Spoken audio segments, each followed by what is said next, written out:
you've got the nerve to ask me a question and even be here. So you've been preying on us the last 2 times. You barracked for Melbourne, Tom Morris, been preying on us. You've been opening us up, causing turmoil within our football club by declaring our team well before it needs to be declared. Is that the way Fox want you to operate? Yeah, is that what you're doing? Is that the gutter journalist you want to be? I can't. Are you proud of yourself? Yeah, absolutely. You're proud of yourself. Yeah. Now, this bloke here and what he's doing, he's giving everyone else a bad name. You're an embarrassment to what you do, mate. You're an embarrassment. Tough words indeed from the coach, Luke Beveridge. There's an old saying in journalism that if people want a story out there, it's called PR. If they don't want it out, it's called news. And there's always that fine balance between the media and the teams themselves, one that I've had to straddle barbed wire over the journey myself at various stages. You've had a few people living in your front yard just for a couple of years, there. Couple of years. First of all, Tom, I'll go to you. What's your reaction when you see that and you've got Luke sitting alongside you now? Well, I've seen that a number of times the past 3 years. My reaction to that is very clear, and that is that Luke apologised the next day.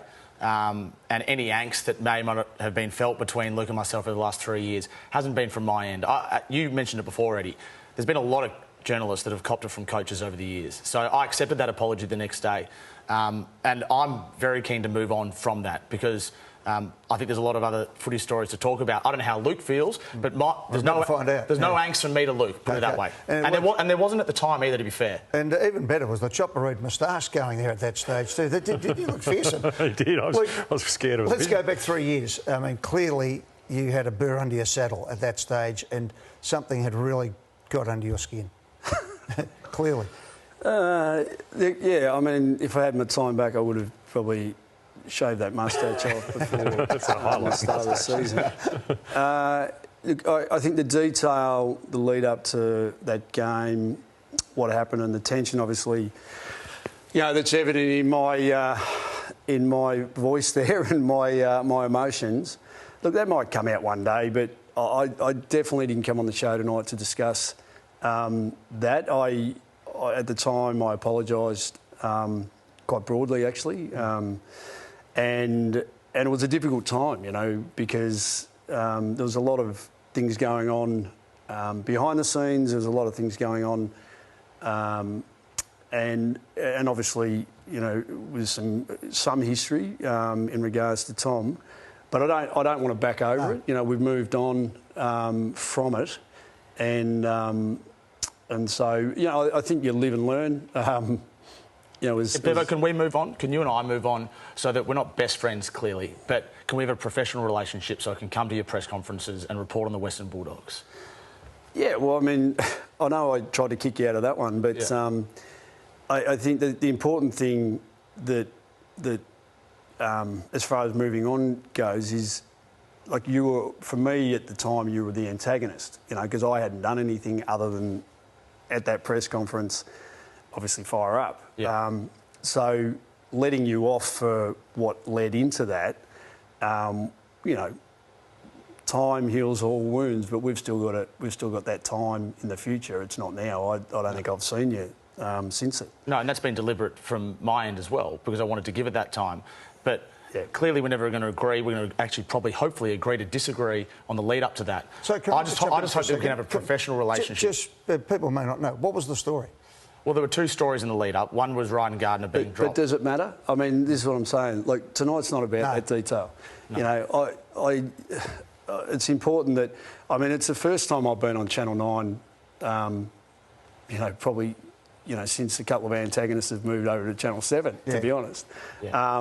And so I've come here tonight to definitely interact and hopefully provide something of value, But the detail in what happened, that doesn't help me. It doesn't help our footy club. I don't think it really helps you, Tom, and I just don't think we should go there. I think it's a story for another day, and if someone wants to make inquiries outside of the show tonight, by all means, but it shouldn't be here tonight. Look, I just want to ask you a question about the antagonists of the other channel or antagonists or people in media.